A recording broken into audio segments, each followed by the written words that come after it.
níbi tó bá ti ń ṣe election ní gbogbo ẹ̀ náà wọ́n upload gbogbo ẹ̀ with all the billions of naira tó ń allocate fún INEC. Kí ni Tinubu sáré káàkiri fún tí wọ́n ṣe free and fair election? Nígbàgbọ́ olórí burúkú akúmámọ́nà rìn èjì ẹ̀ mọ̀ certification ẹ̀ mọ̀ ó jẹ́ wà lórí àwọn senior advocate of Nigeria. Ẹ wá ní pé wàhálà ò sí, wàhálà wà ju bó ṣe yẹ lọ́mà. Ẹgbà contract 90 billion no matter how when you took over the office kí ló dé tó execute it as a Christian but torí pé ọmọ Adeboye ṣaṣọ kankan sí mọ́ ìyẹn lẹ fi máa mọ̀ pé àti ìbẹ̀rẹ̀ rárá ẹni orí yọ òdìlé. ẹ̀yin èèyàn ẹ̀yin ọmọ Yorùbá ẹ̀yin àgbààgbà wa ọ̀rọ̀ ẹ̀ mà ti dín nǹkan míì ó ti dín nǹkan míì o ibi àfojúsí ọ̀nà ògbàbẹ̀ mọ́ ẹ wo Uncle Rotimi wọ́n jáde tán ni o wọ́n fi ọ̀rọ̀ oríṣiríṣi ọ̀rọ̀ wọ́n fi ránṣẹ́ sí Bọ́lá Ahmed Tinubu pẹ̀lú Pastor Adeboye àti ẹ wo nǹkan kan fìdílé ká wá gbọ́ nǹkan tí Uncle Rotimi èyí tí wọ́n sọ pẹ̀lú àwọn àṣírí oríṣiríṣi àwọn pásítọ̀ àtàwọn olóṣèlú èyí tí wọ́n tú ẹ máa gbọ́ gbogbo ẹ̀ pátá nínú fídíò yìí. In the history of Nigeria, Tinubu as a person will come out and started claiming that Jonathan must leave the office, must resign because of insecurity. The same insecurity that he masterminded. Now Tinubu is claiming that his enemies are using insecurity to remove him from office. Tálàrán ọba ti ní pé kó rọ yín sà ọlọ́sùn òní jó san yín Mr. Tinubu bẹ́ẹ̀ ni mi yọ sọ you have pushed us to that extent. Tí aláàárọ̀ ọba ní kó rọ yín ọlọ́sùn òní jó san yín alẹ́lẹ́wà kò ní lẹ́yìn. And it is not only you, everyone in that government masterminding how Nigerians are being killed in thousands. It will never be well with any one of you.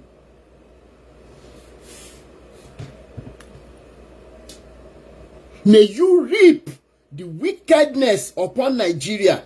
May you reap in multiple folds in the lives of your children and family members, both home and abroad. So today, Tinubu could shamelessly because he thinks that Nigerians forget easily. Nigerians want to give them rice and you give them Ankara.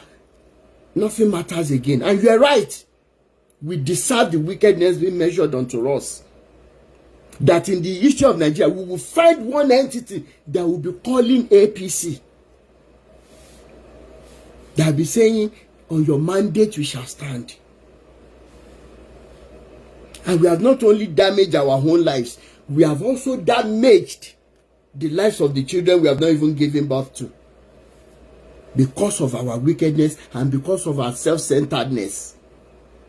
And ask me anywhere, anytime, I will tell you that for the very first time, I am ashamed of being a Yoruba person.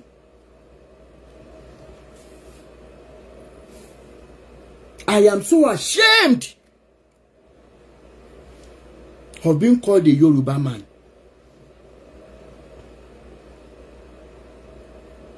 I am so ashamed of having anything, even the language.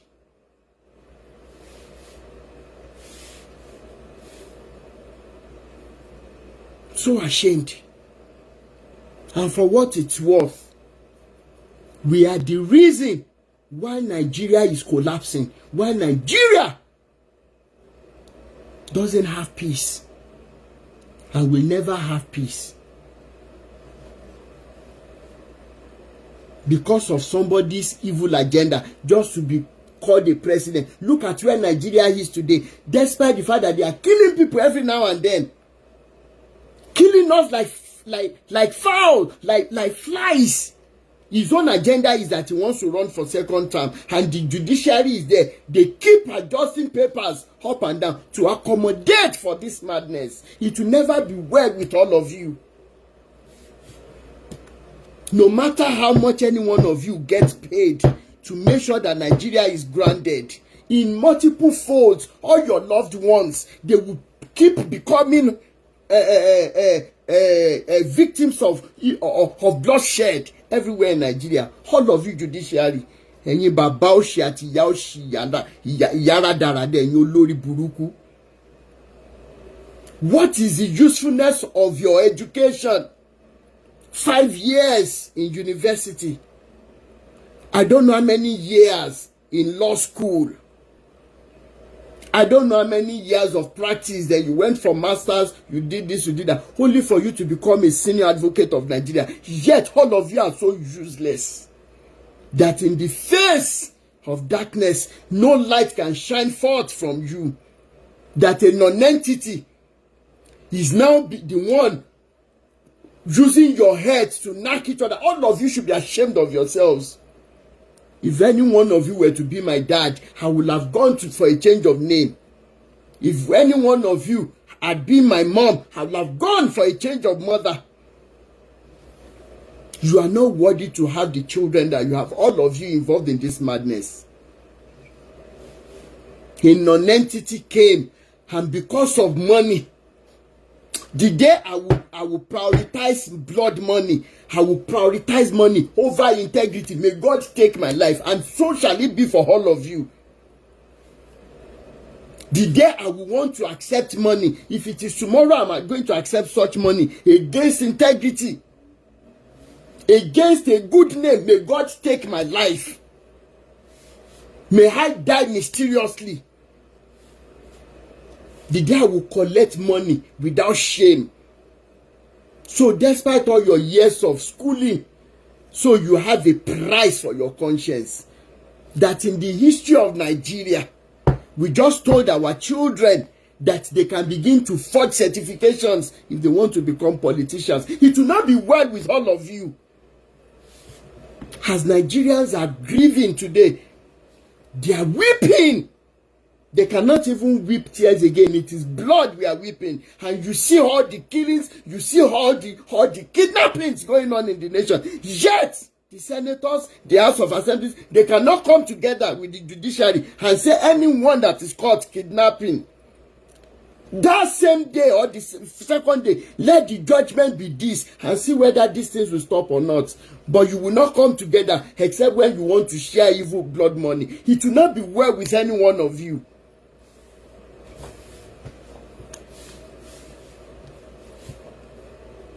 Then a non-entity came. You now adjusted the constitution to allow for certificate forgery.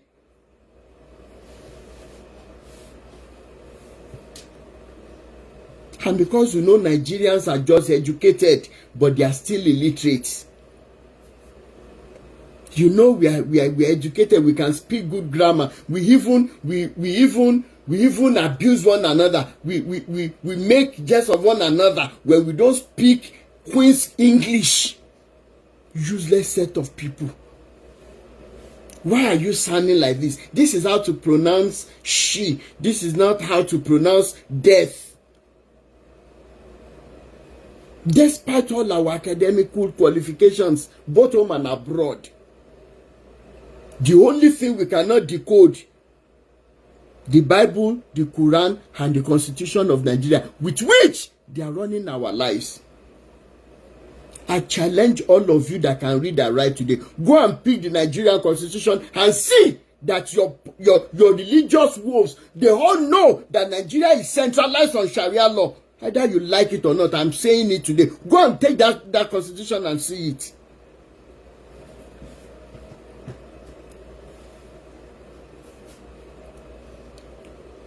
Why do you think that in the north, they run the show as though Nigeria is their private entity? And yet, we see a senior police officer right behind somebody who is wearing Ishba police uniform. Aye gbogbo yín ti bàjẹ́ tìrantìran.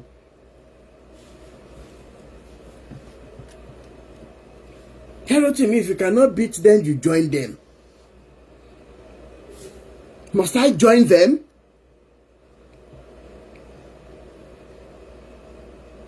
How much? How much will they give you? All of you, the Nigeria police, all of you. So it means that with all these evil things going on, we don't have a unit that will say enough is enough of this madness.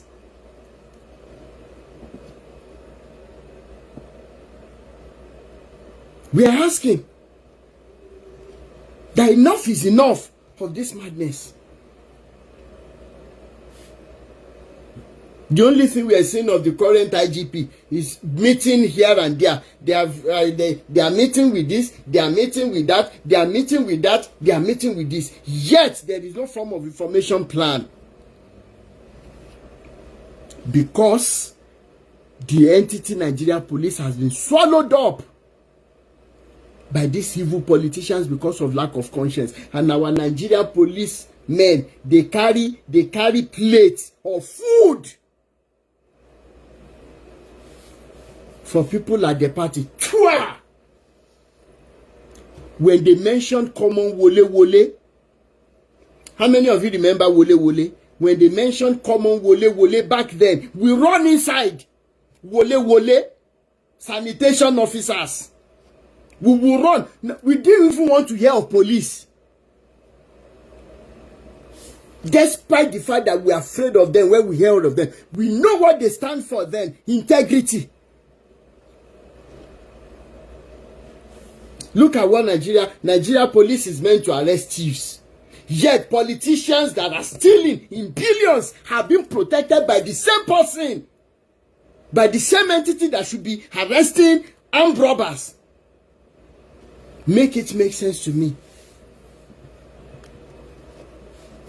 All of you governors, you make plans for yourselves. You call yourself public servants. You make plans for your own retirement. Look at what Tinubu planned for his own retirement as a Lagos state governor. Not to talk of the presidency. But the other public servants, they can't even have access to the useless money you're going to give them. The judiciary sat down. The Nigerian government, when this madman wanted to come into power, says that after 4 years, don't vote for him if he cannot provide electricity. The madman now will do anything to make sure that he sits there. To do what exactly? I'm asking. To do what exactly for another 4 years? Now you cannot provide common electricity for Nigerians. Being in the dark has been our regular life.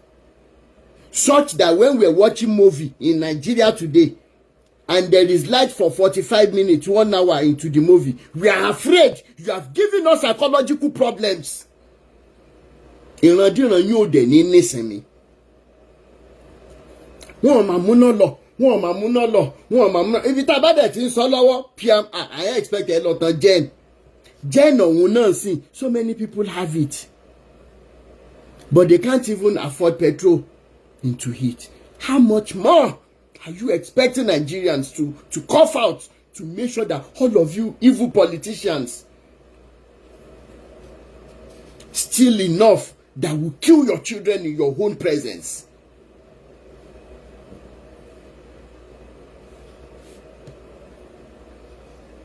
So what am I saying today? Your government, Tinubu's government now came on and said they want to start taxing, what do you call that thing? Solar system. Tinubu and everyone in this government making sure that lives are miserable to Nigerians, both home and abroad. Ìrandíran yóò ní bọ́nú òkùnkùn ayérayé. Ẹ̀yin fúnra yóò ní bọ́nú òkùnkùn ayérayé. Ẹ mọ̀ wọ̀kùn tọmọtọmọ ni. You will never experience light any time of your life. It will be in that darkness of heart that all of you will be.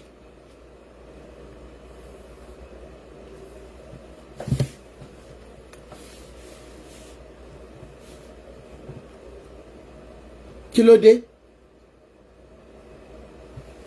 Where are the past leaders? Even the ones that did the right thing.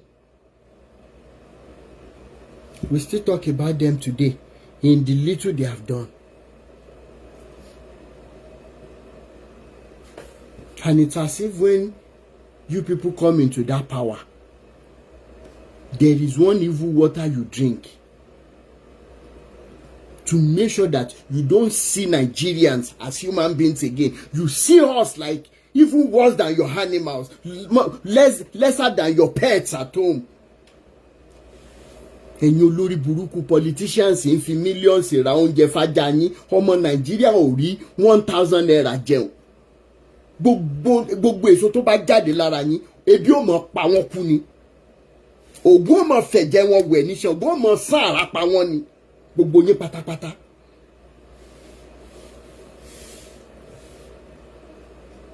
Any one of you tí public owó, illegal money, stealing, by stealing kó jẹ́ 1 naira ló dàpọ̀ mọ́ owó yín, owó oṣù tẹ́ ti sign already tí ò yẹ tẹ́ ẹ̀ ní ẹ̀tọ́ sí. It is in Nigerian constitution that I see that the politicians are being paid to read newspaper. Mo tún sọ lẹ́ẹ̀kan sí, ẹ ní gbélé ayé ṣeun rere, ẹ lè máa kó owó yẹn pamọ́ bẹ́ẹ̀, ẹ ní gbélé ayé ṣeun rere, ẹ ní rí bá ti ṣe, ẹ ní rọ́nà gbégbá, ẹ ní nísinmi. Nigerian politicians in the constitution, they have an allowance for reading newspapers that they cannot read. Ask all of them to come and read and write. A non-entity that cannot find his primary school leaving certification is our president. President upon professors, president upon sons. Hey, the niti ju ẹ̀yin àgbà òṣì àgbà rádaràdà. Wọ́n wá ní ká máa respect yín. Iye àwa tẹ́ ẹ bá lè pa ẹ pa wá, ẹ jẹ́ ká lọ sinmi. Wọ́n á sọ nípa tiwa pé a ṣe wọ́n tá a lè ṣe. But before then, lójú ẹ̀mí wa báyìí, wọ́n mọ̀ dágbére kú yín, ikú òjijì tí ó mọ̀ pa yín tọmọtọmọ. Àfi tẹ́ ẹ bá wọ mọ́tò, àfi tẹ́ ẹ bá rìn, tẹ́ ẹ fò lórí òfurufú, tẹ́ ẹ mọ̀ mu omi, tẹ́ ẹ mọ̀ jẹyọ nìkan ló yà kù. Ṣùgbọ́n tí omi wà lára yín, tí ẹ̀jẹ̀ ń rọ̀nù lára yín, tẹ́ ẹ̀ ń tẹ ilẹ̀, ilẹ̀ ó mọ̀ gbé yín mì láì tọ́jọ́.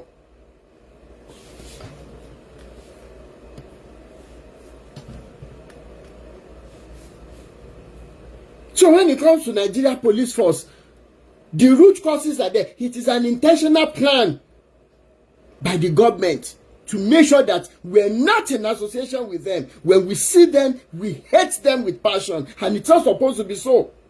It's an intentional plan.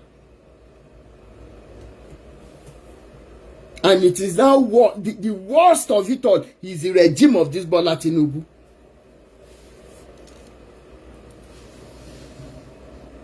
And they themselves too are now ashamed.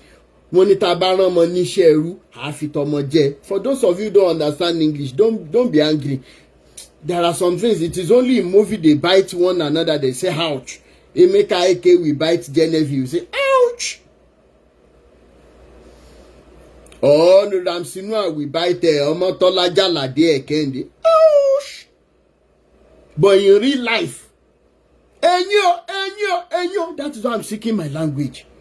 The language that I'm not even proud of again, and I can never be proud of. Seeing what the elderly ones, bí ilẹ̀ Yorùbá ṣe ní agbára tó.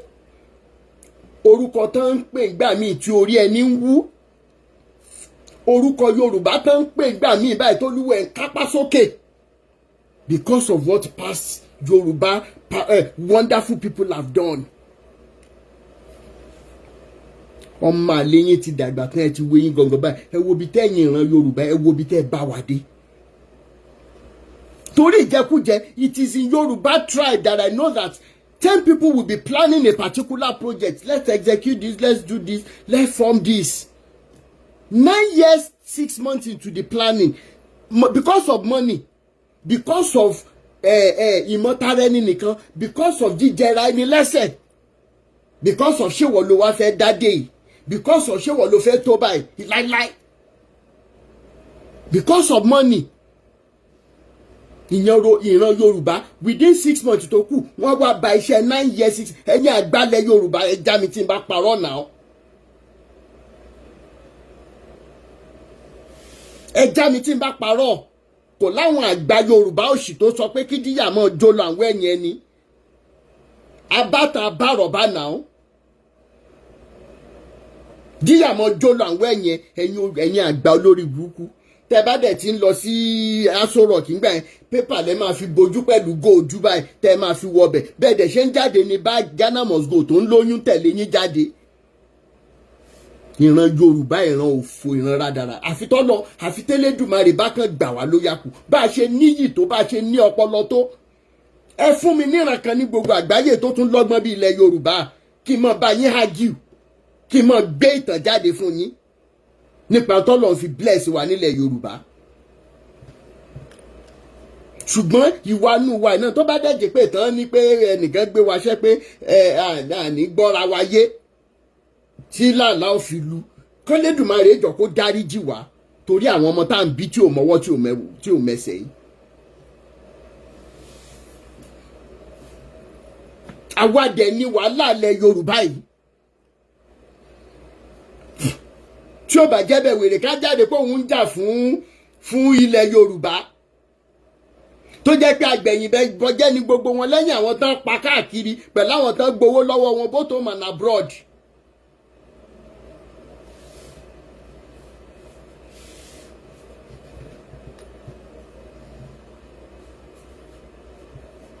ìran Yorùbá ẹ̀ náà ni ìjọ tí ìran Yorùbá bọ́ tán bá bọ́ nínú pé ká mọ̀ jẹra wa lẹ́sẹ̀ ẹ lọ kọ́lẹ̀.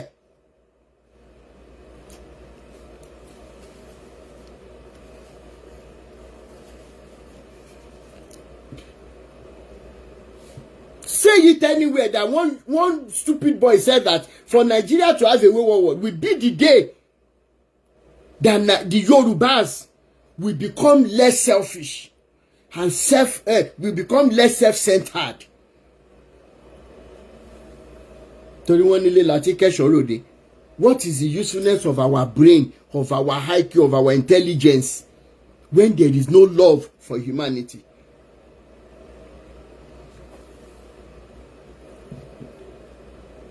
àwa náà la wà nídìí pé ká kọ́kọ́ fi ẹ̀sìn ká fi kóra wa lẹ́rú ká mú ìtàn Jésù ká mú ìtàn Mohammed ká mọ̀ fi kóra wa lẹ́rú ká mú ìṣẹ̀ṣe tí àwọn baba ńlá wa sọ débi wípé àìwo wèrè ká gbẹ̀jẹ̀ tá a bá jẹ tó bá wo wèrè tó gbẹ̀jẹ̀ ọmọ abugijẹ òun náà lẹ́yìn tẹ́ wà nídìí ìṣẹ̀ṣe náà lẹ́tún fi ń bayé aláyé jẹ́ ìran Yorùbá ẹ̀ náà ni abájọ tá a jẹ́ ẹṣin tá a lè dá eré sá a jẹ́ ejò a lè fàyàfà eré bẹ́ẹ̀dùn wá ń lẹ̀ ó dọ̀lẹ̀ tó bá yẹ pé ràn gidi ni wá ni àwa ní ẹni tó jẹ́ràn Yorùbá lórí oyè lẹ́ni ẹ kọ́kọ́ gbàgbé tribalism all this geographical whatever ó yẹ ká mọ̀ sọ pé the same way tó bá ṣe rí àwọn ọmọ Yorùbá bẹ́ẹ̀ ló ṣe yẹ kó máa rí àwọn tòkè ọya we are all Nigerians, we are all human beings. I am not tribalistic ẹ gbàgbé bó ṣe happen. I have been to the north. I have Igbo blood in me and I am a Yoruba boy shamefully, so I have seen it all. ẹ gbàgbé propaganda táwọn politicians ń pass káàkiri. At least if I was able to live in the north in the 90s and I know what an average Hausa person is, tí ó dẹ̀ lè change. Táwùsá bá ti sọ fún ẹ pé gàgàskíá ni kò yàtọ̀.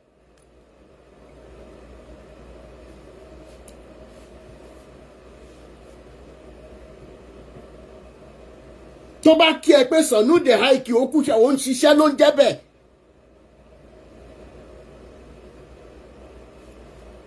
gbéyé ọmọ Ìgbò wáṣẹ́ lọ sí ọ̀dọ̀ ọmọ Ìgbò ẹgbẹ́ ẹ̀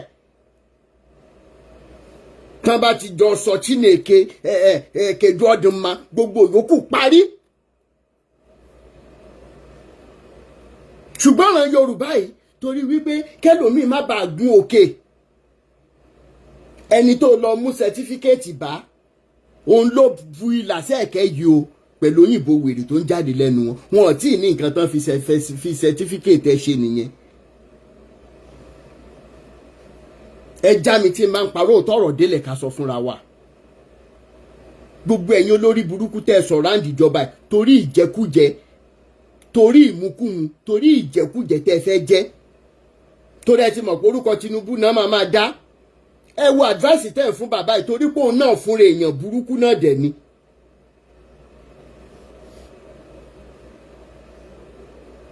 because tó bá jẹ́ni tó nínú gidi ni a mọ̀rú opportunity tí wọ́n ń pè pé èèyàn jẹ́ president in Nigeria. Because I still tell you today our multiculturalism ní other nations it is a source of power. Ẹ gbàgbé propaganda àbá Fúlàní gbérí ni. Àbá Fúlàní gbérí ni.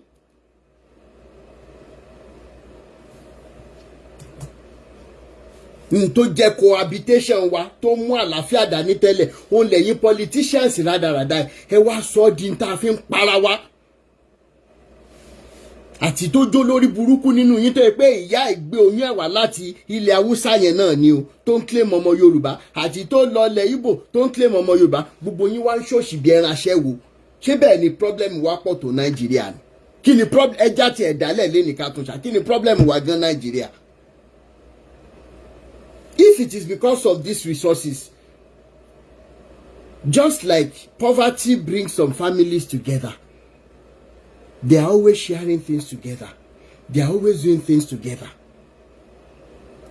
But immediately tó wó bá ti dé, tí kan bá ti bẹ̀rẹ̀ sí ní lo mọ́tò, ló máa di pé má sọ fáwọn siblings ẹ̀ pé ìwọ ló ní mọ́tò yìí o, ó yá ni o, má sọ fún wọn.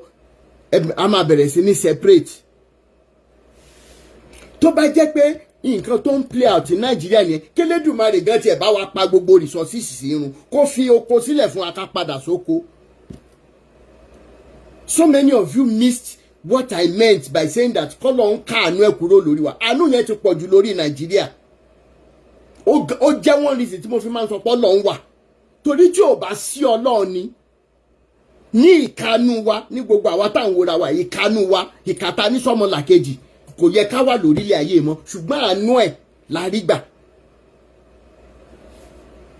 Ìjọba wà lóde the same ìjọba tó ní pé kí Jonathan resign the same ìjọba tó sọ wípé tó jáde tó wá ń sọ wípé àwọn enemies òun ló fẹ́ jẹ́ kóun lose election.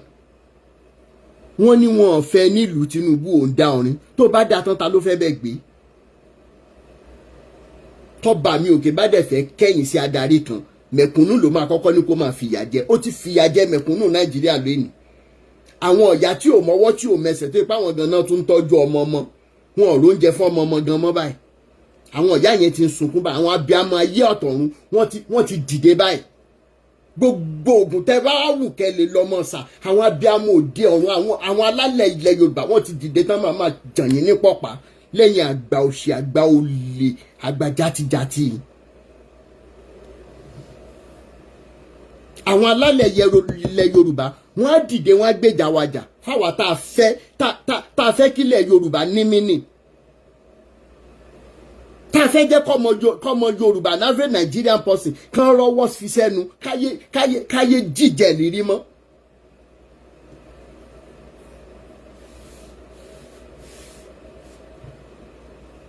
Àṣetẹ́lẹ̀ àṣàǹgbádùn ni òkú èkó tán lọ́bẹ̀ ìyẹ́ ẹlẹ́kọ̀ọ́ ò wá sí wé o òré Jésù ṣe láyé mi ò ṣe ni máa dúpẹ́ ó bàbá. Ṣé ẹ rántí orin yẹn? Èni máa dúpẹ́ ṣé ni máa yìn ọ́ o àìníyé lóore Jésù ṣé ni máa dúpẹ́ ó bàbá. Síbi ilé mi ò gbọ́ludé òkú èkó yẹn gan tí ò tán lọ́bẹ̀ gbà yẹn ṣáà ríra mọ́ ń sìn. Ìjọba òṣì ìjọba burúkú ẹ fi àwọn tẹ́rọ́rìsì ẹ fi lé àwọn àgbẹ̀ kúrò nínú oko kébi lè máa pa wá kẹ́yìn àti Bill Gates ilé establish ní tẹ́ fẹ́ establish. How many of you saw the video of that doctor? How many of you saw it? How much Bill Gates is trying to pay them in the medical sector just for your ovarians or ovaries, just for your heads? You people are not hearing news. Àwọn blogger tó ń distract yín lẹ́ máa tẹ̀lé káàkiri.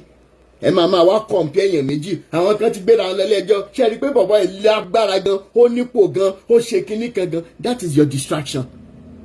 Somebody that is being paid to make sure that your eyes are off the target. How many of you saw that video? If you want me to post it, I will post it later. A medical doctor was revealing secrets. Whosoever controls your food controls your life. You think it is by mistake that they started killing? How many of you during the days of Samuel Otom of Benue State, another Olori Buruku Ashiere,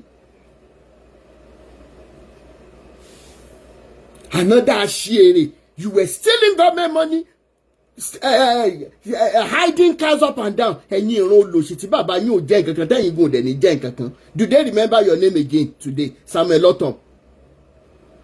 Under your watch, do you know how many farmers were killed in Benue State? Do you know? We started doing mass burial in Benue State, the basket food nation of the basket food of the nation. Or what is their slogan in Benue State?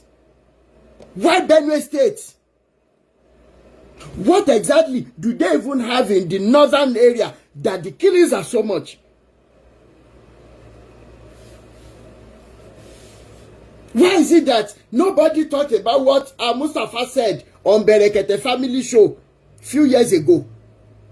What resources had they cutting away there that they are killing our brothers and sisters who are Hausas?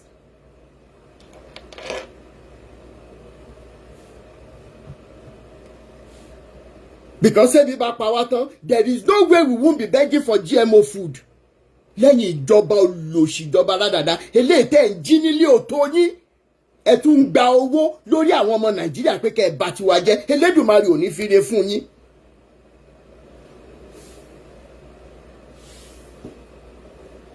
What did the US offer Ghana? Ghana lẹ́ẹ̀lẹ́ẹ̀bẹ̀ yẹn.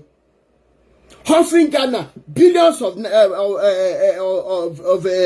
dollars just to have to have access to the personal data of their citizens.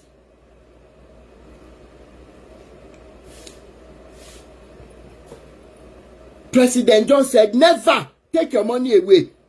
Who introduced HIV to us in the first place? They introduced HIV virus into our system in a continent just to have control of our government. And now the US will say that they are withdrawing their medical aid. If Ghana government refuses to grant them access to the personal data of their citizens, how dare you, US? And nobody is asking, why is it that despite the making out of Trump that they are killing Christians, they are killing, it is not only Christians they are killing in Nigeria, it is all propaganda. Had the Muslims been killed, are they not human beings?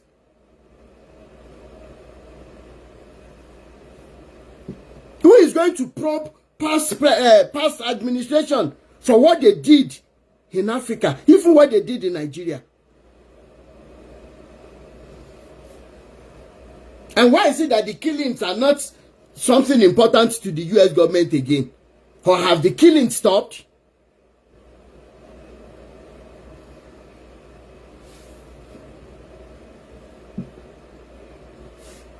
That Ghana government should allow them have data of their citizens. They said F off. Zambia the same thing, that they should have access to their minerals. And that government said no. But in Nigeria, we have a politician who could stand in the senators and saying that, hey, it is not wrong. It is better to eat GMO food than pie. In the mouth of somebody you elected as a politician in Nigeria. Unfortunately, these good for nothing entities you see there, starting from, what is the Senate president's name? What is his name again? Do these people even care for their children? Wọ́n múlẹ̀ ayé nílé pé bàbá ẹni bá máa jẹun gbọ̀ngbọ̀n yóò tilẹ̀kùn gbọ̀ngbọ̀n. Ilẹ̀kùn gbọ̀ngbọ̀n tẹ́ẹ̀tì yóò mú yín lọ́wọ́ lẹ́yìn wèrè olórí burúkú àṣírí. And lastly, I want to ask Nigeria Police Force personnel, DSS and co. Mo mọ̀ kí yín ẹ mọ̀ kúṣẹ́ takuntakun. Gbogbo ẹ̀yin tẹ́ ń ṣe níṣe tó yẹ kẹ́ ẹ ṣe, ẹ mọ̀ kú ọmọ ènìyàn, ẹ kú fífi ọmọ ènìyàn ṣe, mo mọ̀ kí yín. Ìwọ ọlọ́pàá tó ń wò mí, ìwọ DSS tó ń wò mí, tó mọ̀ pé nǹkan tó ń ṣẹlẹ̀ yìí kò dùn mọ́ yín nínú, ó dẹ̀ bá wọn lọ́wọ́ sí, mo mọ̀ kí yín. I asked a question in one of my videos, and I'm happy that I don't have to beg anybody to share my video. But the few ones who do or who see and share it, they know that I am speaking on behalf of Nigerians. Mi ń ṣe nítorí owó, kò sí iye dẹ́rẹ́ fún mi, ìtọ́ ilé oge tó ge jẹ. Nígbà tí bá tiẹ̀ mékì iye tí mo mékì, tí mo dẹ̀ tún nítẹ̀lọ́rùn tí ṣe bàbá wa, èló ni social media fẹ́ fún mi. Till now, me, my budget monetize. Some of you have said, Rotimi, people are using your videos to make money, and then let them make it. As long as the videos are going viral and liberating people, I'm okay with that. That is my payment. Gbogbo kéèsì tí mo ti báwọn èèyàn jà, ìyí tí mo ń jà lọ́wọ́, tẹ́ ní kí n máa fò kí n máa nìṣó, mo mọ iye line of credit, mo mọ iye tí mo gbà ní line of credit to start that case. Tí pastor ní kí n máa fò kí n máa nìṣó pé mò ń bá lórúkọ jẹ́. The question we are asking, you are not answering.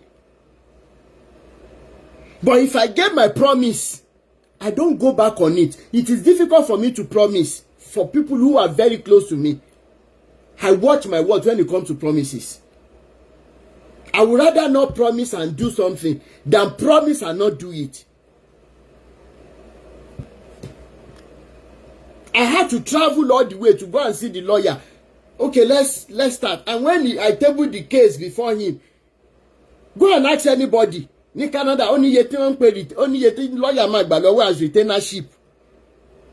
Ibẹ̀ náà ti máa yọ hourly kíní wọn. The man saw the case and said, so this is what you do? And you don't mind that this is going to cost money? I don't mind, sir. Okay, I won't charge you the way I will charge somebody else. I will charge you lower. I am saying it so that over dollar, and it's okay, Rotimi, I won't say what I did not do. He said he won't charge me as much as he will charge ordinary person. Let the case begin. The day I was going to do the transfer, I was beside him when I applied for that line of credit. Immediately it was granted. I did the transfer. He was just looking at me like this. And I told him and I said, if this woman that you're looking the video, you're looking the picture were to be my mother, and I'm no more, does it mean that people will not stand up to help her? And he told me, so I said, if not because it is business, that he's not supposed to charge me. I said, no, charge me. I want you to do the job very well. Irú line of credit tí n bá gbà, tí n bá lò fúnra mi, kí n tiẹ̀ mọ́ fi jayé gan. Mo mọ̀ nǹkan tó máa jẹ́ náà.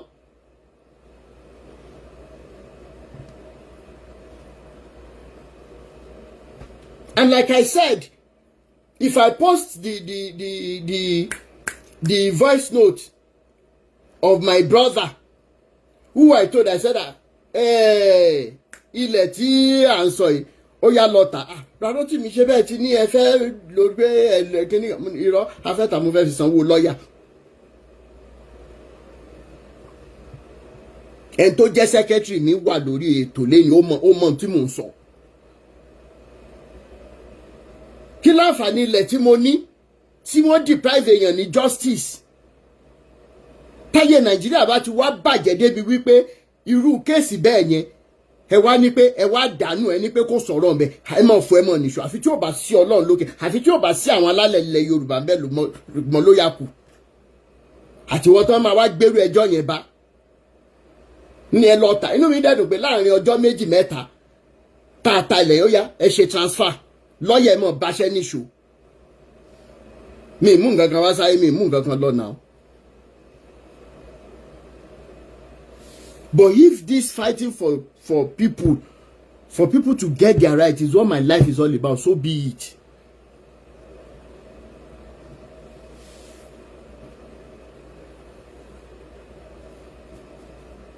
So be it. Ẹ̀yin ọlọ́pàá mọ̀ kí yín. Ẹ̀yin tẹ́ ń ṣe pẹ̀lú ìwà ìrẹ̀lẹ̀ pẹ̀lú wà pẹ̀lẹ́ àmọ̀ kí yín. Ẹgbẹ́ yín ṣàlòyìn ìbọn mọ́yàn lójú wa kòrókòrò báyìí. Torí kò lè burú títí kábí amọ́mọ́ rí nǹkan fi pa ọmọ lára nínú igbá ọsàn, òun lọ̀rọ̀ gbogbo yín. Ìwọ̀n bẹ́ẹ̀ yín tẹ́ wá ń ṣe yìí. Mo mọ̀ pé ní tilẹ̀ ń tọ́lọ́run iye tá ń fún yín ò tó nǹkan, ṣùgbọ́n ẹ̀ ń sọ wípé kílẹ̀ ó fo lè ṣe láyé tí ẹ wá kílẹ̀ òfò lè ṣe láyé tí ẹ wá, kàkà kẹ́ ẹ jalè, kàkà kẹ́ ẹ pààyàn, kàkà kẹ́ ẹ fìbọn háyà fáwọn olè, kàkà kẹ́ ẹ ṣàgbódegbà fáwọn kidnappers, kàkà kẹ́ ẹ ṣàgbódegbà fáwọn terrorists, ẹ máa kúkú dẹrú, kílẹ̀ òfò lè ṣe láyé tí ẹ wá, ẹ̀ẹ́dẹ̀ ní jalè. Ṣùgbọ́n tó bá yẹ pé lóòótọ́ lọ́lọ́run kan wà lókè tó ń rí, tó ń wo gbogbo wa, he looks down on us, he knows the intent of our hearts, ní ọ̀nà àrà lọ́nà ìyanu. Ọlọ́run yẹn máa pèsè fún yín. Ibi tí bàtà bá ti wá ń ta yín lẹ́sẹ̀ lẹ́yìn tẹ́ ń ṣe dáadáa, nínú àmì ni o, nínú ọlọ́pàá ni o, nínú judiciary ni o, ẹ jẹ́ mọ́ sọ wípé Elédùmarè ó mọ̀ bu òróró òtúra síbẹ̀. Àwọn ọmọ tẹ́ wá ń wò wípé kò sówó láti rán wọn lọ skul yìí, tí wọ́n bá ti sọ fún èmi Rotimi rí wípé kí lọmọ ẹ̀ fẹ́ dà tó fẹ́ ràn wá nínú ẹbí bàbá, tí mo dẹ̀ dé ipò tó jẹ́ pé mo wà lára àwọn tó tún yá wọn lówó lọ́dún náà lọ́hùn fún bísínẹ́sì kan, ẹ gbàgbé bó ṣe ápù, ọ̀nà àlà fáwọn ọmọ yín tẹ́ ẹ̀ ní nílò láti ṣe tọwọ́ bọ̀ tí ò yẹ kẹ́ ẹ tọwọ́ bọ̀. And all of you that are always trigger happy, you don't see human beings as humans again, you don't see Nigerians as humans again because of owó, because of pé kẹ́ ẹ lọ pàtí kan ní ASP kìíní kan lóde o, CP kìíní kan lóde o, commissioner of police kìíní kan lóde o. Àwọn tó ń ṣe bẹ́ẹ̀ fún lánàá dá, ayé àwọn ọmọ dààmú ń wà mí tí ì rí, mò ń wà mí tí ì rí. Àwọn ọmọ wọn náà kọ́ ló ń ráre lẹ́yìn ìgbà tán lọ tán, bí tàwọn ti tẹ̀ ní o ṣe ráre kó o tó kúrò láyé nìyẹn. Owó tẹ́ wá ń gbà, owó ẹ̀jẹ̀ tẹ́ ń kójọ léni tínú yín ń dùn. Àìsàn tí ò gbóògùn tí wọn ò ní lè diagnose yóò mọ̀ gbé yín dé,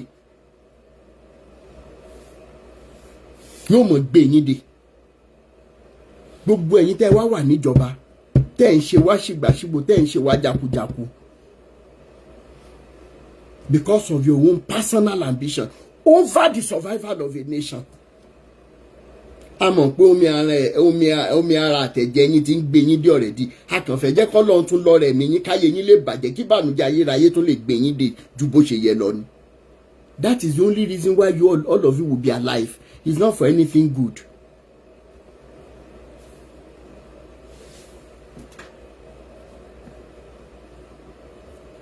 Mo wòlé ayé kò sóhun kan níbẹ̀, mímọ́ rẹ̀ ọba ògo, mímọ́ rẹ̀ ọba. Apart from pé ẹ̀ ń ralé fáwọn girlfriend yín káàkiri, kí ni ìwúlò yín láwùjọ? Religious wolves, political tout and bloodthirsty good for nothing entities. Kí ni ìwúlò yín láwùjọ? Pẹ̀lú bẹ́ẹ̀ ṣe ń wọṣọ yẹn náà ní mílíọ̀nsì náà kò yọ lára yín, ṣe lálàáfíà ni. Ibi tẹ́ ẹ ti máa mọ̀ pọ̀ lọ́n tóbi jù yín lọ nìyẹn, ẹ̀yin wèrè olórí burúkú yìí. Bẹ́ẹ̀ wo aago $10 million, nǹkan tí fóònù pè mí padà yà ń ro mí tanná sọ́bẹ̀, níta aago máa sọ lórí ẹ̀ láago yẹn máa sọ, níbi tá ayé yín ti bàjẹ́ dé nìyẹn. Ẹ̀yin olùṣe aláyé bàjẹ́ yìí.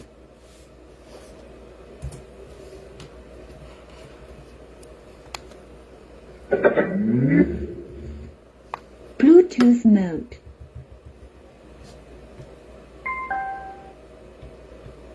Ẹ jẹ́ ń gbé wa sókè. Ó ti worst gan. Tẹ́ pé everybody kàn ń ṣe, everybody ṣe nǹkan tó ń wù. Ẹ̀rí accident kan tó ló ṣẹlẹ̀ pẹ̀lú lady kan, story kan ní ẹ̀yìn tí very dark man tó lọ bá very dark man tó sọ story, tó sọ nǹkan tó ṣẹlẹ̀ sí pé wọ́n tún lọ ó bímọ, wọ́n ní kó lọ ṣe surrogate, wọ́n tún gbọ́ ọmọ lọ́wọ́ ẹ̀. At the end of the day later lady yẹn tún padà lóyún fún ọkọ tó fẹ́ sílé, wọ́n tún wá gbọ́ ọmọ, tún lọ jí ọmọ gbé lọ hospital. wọ́n tún wá gbọ́ ọmọ yẹn sá lọ lady yẹn nígbà tí gbogbo nǹkan sí ló wá miss tó fi rí very ẹ mọ nǹkan tó ṣẹlẹ̀ ni wípé kẹrí medical sector tẹ tó fẹ́ mẹ́nu lé ní current day Nigeria nìbàdàn bẹ́ẹ̀ yẹn èèyàn bí ìbejì hospital mà ǹjẹ́ mọ̀ pé ọmọ kan náà gbé fún un but lady yẹn mọ̀ pé ìbejì ló ń bí làwọn family wa lọ jà lọ hospital. How many of you saw that video? wọ́n lọ jà pé ọmọ kejì nǹkan ìbò náà gbé sí. There is a bigger plan to submerge Nigeria. Nigeria is under serious siege. But we are getting distracted. Nigeria is under serious siege. Ó wá worse sí ni every day, every time, every minute. Tó já wípé kò sẹ́ni tó máa bí báyìí tí kò ní rí nǹkan sọ. And before you know it, ẹ máa gbọ́ oríṣiríṣi incident tó ń ṣẹlẹ̀. Ṣé ti tẹ́lómi àwọn tó wà village tó já wípé kò sí wọn ò ní kò sí network ńbẹ̀ tó já pé ó ń ṣẹlẹ̀ ńbẹ̀ tí a gbọ́ ní ṣe bí tá a gbọ́. Bẹ́ẹ̀ ni.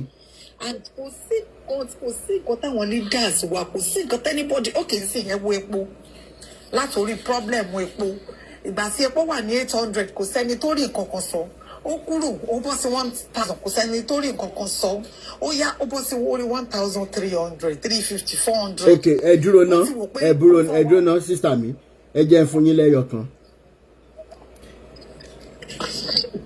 tí a bá rí politician with their age and whatever tí wọ́n bá ń ka ìwé níbi tí Nàìjíríà bá jẹ̀dé ní tí wọ́n fẹ́ sọ wọ́n ń kà nínú ìwé.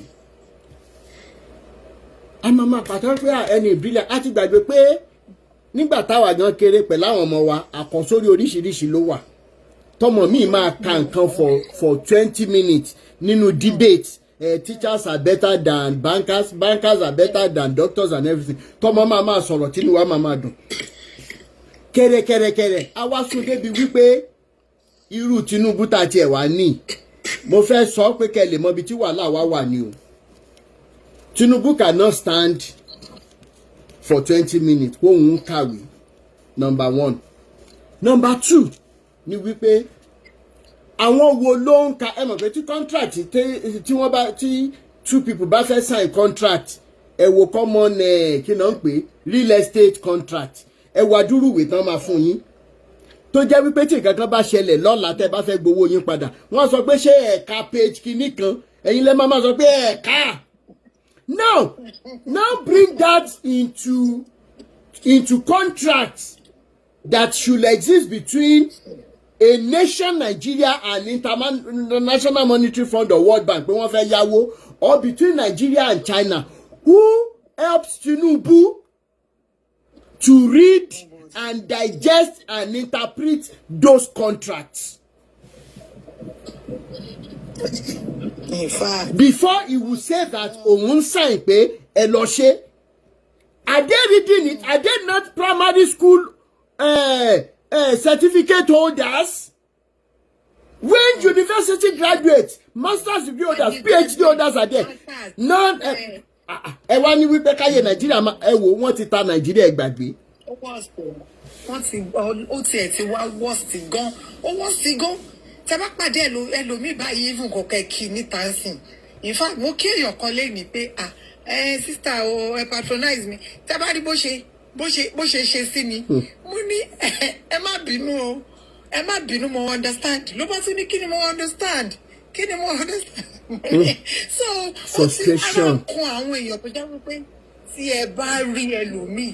In fact, ṣẹ́tìrí ẹ má sunkún báyìí ẹ wò wípé ok iye tó ṣì wà lọ́wọ́ èmi lélẹ̀ gbà kó lọ manage kó lọ fi jẹun nígbà tẹ bá rí bí nǹkan ṣe rí kéèyàn mú kó sọ pé kéèyàn sọ pé òun mú 1 million naira lọ́wọ́ ń sìn ẹ fẹ́ ra food stuff ẹ fẹ́ ṣe oúnjẹ ẹ fẹ́ before you know it owó yẹn gan ò ní ká owó yẹn ò ní ká ẹ kàn sọ pé káwọn ọmọ every day every year ó là ń rí graduate là ń ní graduate àwọn tó ń lọ tó máa ní wọ́n ti lọ staff tẹ́ bá rí camp bó ṣe kún òkè iṣẹ́ wo náà ní fún wọn nothing. kò síṣẹ́. òbí náwó láti primary school láti kí sọ pé láti kg títí tọmọ fún ọmọ yẹn máa wá padà délé parent ló tún máa feel jẹ. bẹ́ẹ̀ni. ṣó yẹ kó rí bẹ́ẹ̀ ṣó yẹ kó rí bẹ́ẹ̀ kó yẹ kó rí bẹ́ẹ̀ kí ni yẹn ti worst gan o ó ti worst gan mo wá ń fi wọ́n ṣe yẹ̀yẹ́ sí okay even all those filling stations tó wà tó jẹ́ wípé in fact gan wọ́n ti fẹ́ kọ́ filling stations sínú yàrá ẹlòmíì wọ́n tà níbo náà ti fẹ́ tà. níbo náà ti fẹ́ tà ṣé bẹ́ẹ̀ tó bá rówó jẹ ló máa ra petrol ìyá mi. ẹ tó bá bẹ́ẹ̀ ni ẹlòmíì fẹ́ jáde okay owó tó wà lọ́wọ́ ẹ̀ tẹ́ bá dé market in fact àyà yín gan máa jẹ́ pé okay ṣé market lélẹ̀ ìṣá ṣé wọ́n ná ọjà ìṣá. ẹlòmíì lọ yá owó gbọ́múlé lantern fi establish business yẹn ni o. yes now mo ti rí àwọn tó gba shop okay wọ́n ní wọ́n ṣe okay síbi tí ayé nàìjíríà tó ayé wọn tó ti bàjẹ́ gómìnà eléyìí máa dé bí ó máa wọlé ẹ máa ní okay ẹ fẹ́ demolish shops tí gómìnà tó ń lọ bí tó ṣe lórúkọ ẹ bẹ́ẹ̀ ni. ẹ máa demolish ẹ tún máa ìyẹn náà tún ṣe tiẹ̀ another one tún máa tún dé ẹ tún demolish ẹ tún ní ìwọ náà tún lò tún fẹ́ ṣe tiẹ̀. olórí tó jẹ́ pé people are suffering and the border. suffering tẹ́yìn tó ń sọ yẹn wọ́n ti shift gold post sí ká lọ ká dé ká má kú wọ́n ti ń wọlé ní nàìjíríà lè ní gbé àwọn èèyàn. mo ka news kan kó tó di pé mo bọ́ sórí live video àwọn kidnappers pa gáàsì níta bọ̀bọ́ yẹn jáde pé àkí ló ṣe gáàsì táwọn ṣẹ̀rà ti tán níbẹ̀ náà ti yìnbọn lẹ́ẹ̀mẹ́ta.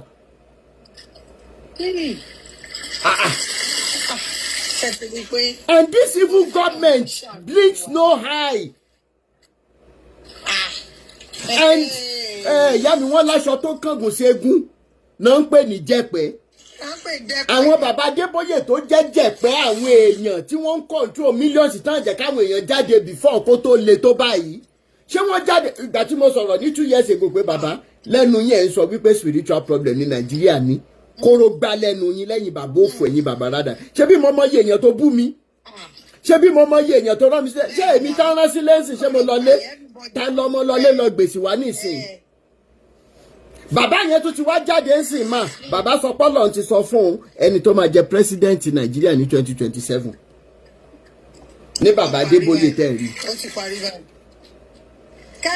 Káyé máa bàbá Adeboye tún sọ̀rọ̀ yẹn lẹ́nu. N máa ṣe fídíò kan fún bàbá Adeboye later bóyá tí n bá lẹ́nájì lẹ́nu torí mo kàn tí ẹ fẹ́ jáde lọ ṣe grocery náà ọ̀rọ̀ títí wọn ọ̀tọ̀ ní báìbù la máa fi tẹ̀ sí wọn lójú dáadáa. Ọlọ́run nìkan ló lè wá tó lè ṣàánú fún wa because ẹ̀jẹ̀ ti pọ̀ jù too much of blood ẹ̀jẹ̀ ti pọ̀ jù ẹ̀jẹ̀ ó ti pọ̀ jù. Kàkó oníkùmọ̀ máa ṣe fídíò lórí ẹ mọ̀ wọ̀rí bàbá sọ ní May 2nd. mi mọ inú odó tí a fẹ́ da ọ̀rá sí ṣé báyìí la ṣe wá fẹ́ wá máa bá lọ. A lè máa bá lọ báyìí ẹ ṣe rí ẹ wá mọ nǹkan tó ṣẹlẹ̀ ní wípé wọ́n ti sún wa débi tá a ti rí wípé ikú yá ju ẹ̀sìn ṣùgbọ́n ọ̀pọ̀ Nàìjíríà sì máa dìde tán máa rí wípé àwọn ti gbà pé àwọn máa kú o bọ̀ ikú àwọn ò ní jẹ́ lásán àwọn àfàjá ikú yẹn ò ní jẹ́ lásán ẹ máa rí ẹ ṣe ìyá mi. Ọlọ́run á máa ràn yín lọ́wọ́ Ọlọ́run á máa gbà fún yín o ẹ ṣé o. Fàjà for life ṣẹ́ wà bẹ́ẹ̀. Wà ń bẹ̀ sàyí kalẹ̀ sà. Ẹ mọ̀ kalẹ̀. Ẹ kú iṣẹ́ ìtúsílẹ̀ o. Yes ma. Ẹ kú gbígbẹ́ ṣe ń gbà pa. Tẹ rí ọ̀rọ̀ Nàìjíríà tẹ mú dání tẹ sọ ní alẹ́ yìí. Mo ti fẹ́ sùn bọ̀ tí mo nínú mo gbúdọ̀ dúró. Èmi ò mọ nǹkan bóyá nǹkan títí fẹ́ ṣe ni pé ó fẹ́ pa gbogbo wa dànù. Kó tó kúrò kó nǹkan fún rẹ̀ tó kú kú ẹ̀sìn. Mo tẹ́ bá sọ̀rọ̀ ń gbà mí màmá ò pé ṣé LD wà Nàìjíríà ni. Nítorí tẹ́ bá ṣe ń sọ bó ṣe in fact ẹ̀ ń sọ kọjá bó ṣe rí. Mo ń lọ ní Bozino ìjẹta a family of 5 ń sọ yí pé àwọn fẹ́ lọ ra agolo ráìsì kan jẹ. Agolo ráìsì kan. Ìyá bàbá àtọmọ mẹ́ta. Wọ́n máa fi yọ̀ sí kò sí pé wọ́n fẹ́ fi nǹkan kan jẹ o. Òun látàgógó ń lò wá kàn fi sí àwọn ọmọ òun ti fẹ́ sunkún pa gbogbo bí ìlú ṣe rí mi rò pé wọ́n rí ọwọ́ ìsàlẹ̀ yìí wọ́n rí bí tí àwọn ìyá arúgbó àwọn àgbàlagbà àwọn tó ń ṣiṣẹ́ tó ń ṣọ̀kadà tí wọ́n tó ń kọ́lé oníhà kan tí òun sì ń ṣe lé tán bò tán tí gbogbo wọn yan yàrá kan tó ń dúró sí mi rò pé wọ́n débẹ̀ kó mọ nǹkan tó ju àwọn èèyàn rí. wọ́n wá fi G-Wagon ṣe election campaign ní ìjọba olórí burúkú aláyébàjẹ́. wọ́n sọ fún mi lálẹ́ pé wọ́n fún ẹnìkan mílíọ̀nù nìbàdàn pé kí wọ́n máa ṣojú àwọn lọ billions níbi tí ebi ti ń pa gbogbo ayé níbi tí ebi ti ń pa gbogbo ayé kò sẹ́ni tó lè sọ pé òun jẹ nǹkan tó gbádùn ẹnìkan sọ pé ẹni tó fìlì full tank ní Nàìjíríà náà sí ẹmu olè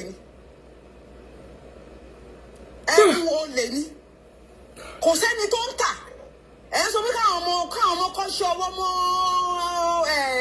studies wọn. àwọn tó fẹ́ patronize wọn dà. nobody is patronizing ṣó ń jẹ ní. ibi tẹ́ sì lè ní káwọn èèyàn lọ patronize yín ni kó tẹ bá ń tó oúnjẹ. oúnjẹ yẹn náà àwọn tó máa wá gbà láwìn wà ń bẹ́ẹ̀ máa o. àwọn ní kò ń ṣe pé kinní àwọn ènìyàn ẹjọ́ ẹbòmí láṣìírí ni kò síṣẹ́ kankan ẹni tó bá sọ pé iṣẹ́ òun wà ní Nàìjíríà tó pick irọ́ ló pa. even kó lọ fògùn tẹ́ǹdì ewé gan ò jẹ́ lórí ẹ̀ mọ́ nítorí iṣẹ́ kò ń ṣe ogun ayé.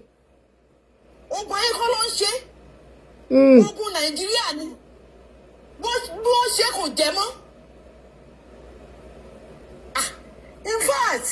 in fact ìlú yìí tí o bá rò ó bá áùdì God ẹ máa ń wá in fact. mo sunkún títí ìyá mi tẹ́ ẹ bá rántí mo ní ẹ má jẹ́ kí election wáyé Tinubu ò fi pamọ́ pé ó ń sọ wípé òun lòún gbé Buhari wá èèyàn gbé Buhari wá ẹ̀mí wá fẹ́ bọ́ sọ́wọ́ Buhari ó wá dé wá ní òun fẹ́ continue níbi tí Buhari stop sí does that Tinubu ó jẹ̀bi gbogbo orin tó ń ṣe yìí. Ìyá mi ẹjọ́ lèèyàn máa ń kọ́ kí ìkọjá. Gbogbo ìgbà yẹn lára àwọn tó bú mi ní 3 years ago bọ̀bọ̀ yẹn wá sórí live video mi simple fem náà ń jẹ́ lórí TikTok náà bá wà lórí TikTok.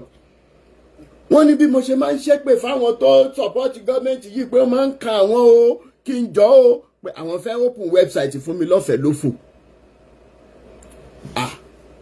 Monitor èyí pé bóyá ẹ̀ṣẹ̀ mi ò kúkú mẹ́ni kankan bọ̀ àwọn ojú ni kì í ṣàánú lẹ́yìn ìgbà yẹn tá a sọ̀rọ̀ he asked me personally Mr. Rotimi kí ni nǹkan tẹ́ ẹ rí ìgbà yẹn táwa tá a jágbàlagbà àárí because he should be in his 60s. wíìkì tá máa bá mi ṣí website wọ́n tiẹ̀ ti bẹ̀rẹ̀ iṣẹ́ lórí website yẹn ni wọ́n jíṣẹ́ fún wọn pé àrùn ojú ń yọ wọn lẹ́nu mi ìbá gbúrò ọmọ bóyá wọ́n ti yọ ojú wọn méjèèjì ni o bóyá wọ́n rí ọpẹ́tò ní ìmọ̀dé ní eléyìí.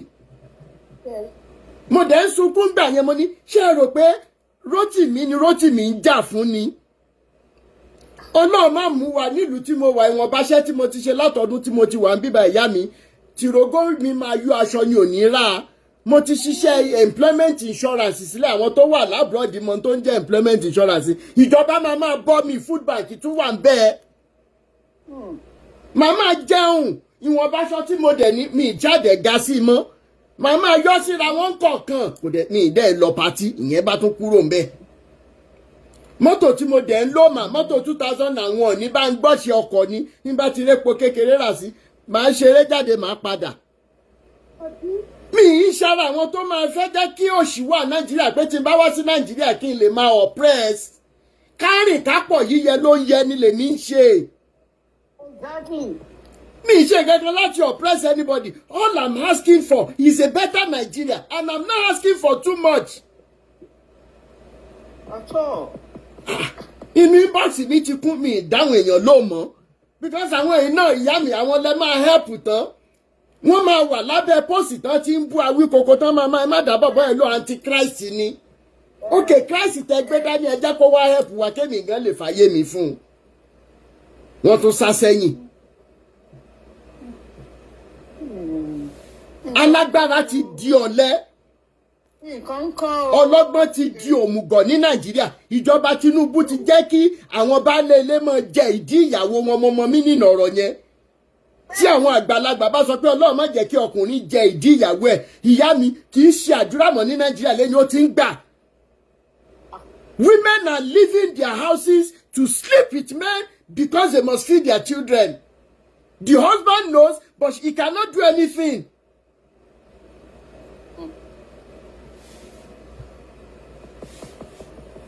Adẹ̀tún dáko, hey, what have you done to contribute? Show easy láti ra almost 20 acres of land. Mo dẹ̀ ní, okay, wá àbúrò mi, àwọn tó bá ní interest, my fund the farming business. Mi harvest, tí n bá harvest ṣé mi mo fẹ́ mọ̀ yín máa gbàdo àtẹ̀gẹ́ ni. Nígbà tí àgbàdo àtẹ̀gẹ́ tún máa rẹ́dì mà. Àwọn èèyàn bá tún láwọn lọ sí church, àwọn lọ prayer meeting. Fúnra mi pẹ̀lú àbúrò mi pẹ̀lú few people.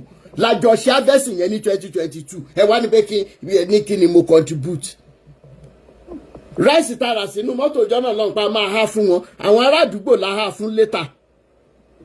Gbogbo àgbàdo yẹn náà kí la fi ṣe. Ṣé mi mo fẹ́ jẹ ni?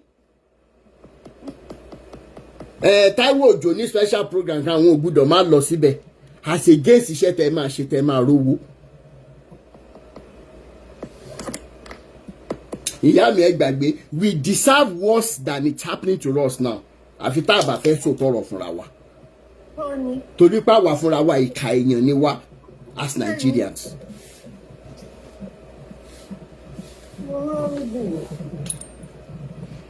Kò sọ́nà àbáyọ, èmi ò ẹni tó bá mọ ọ̀nà àbáyọ kán wá sókè kán wá sọ fún wa. Torí lọ́wọ́lọ́wọ́ báyìí èmi ò mọ̀nà àbáyọ o. Wọ́n tún sọ pé tó bá wọlé á tún lè ju eléyìí lọ. Ọ̀nà àbáyọ. Àsìkò tó yẹ kí Rúmi mọ̀ ṣe fídíò kí mọ̀ ọmọ tí kí mọ̀ yọ̀ lélẹ̀ kí máa wá tú sáwọn ọmọ Nàìjíríà lójú pé ṣé bí mo sọ fún iṣẹ́ bẹ́ẹ̀ ń bú mi pọ́ máa lè ní mí. Ṣé bẹ́ẹ̀ ń bú mi pọ́ máa lè ní mí pé ọmọ ẹni ò lè ṣèdí bẹ́ẹ̀ bẹ̀rẹ̀ ká filẹ̀ kẹ̀sí. Ok, àwọn bí ògògó àǹkó ta respect ní movie industry. Ṣé báwọn rè lẹ́yìn kíní kan aládòde yìí ọmọ aládòde yìí. Ṣé bó lòṣì wọn ló wà lẹ́yìn aládòde yìí. Ṣé bó tún ti gbowó ló jẹ́ ká máa ṣe campaign fún Tinubu. Àbí kí lorúkọ máa yìí tó máa ń ṣe babaláwo ògbórí ẹlẹ́mọ̀ṣọ́ yìí. Ṣé bó náà jáde pé wọn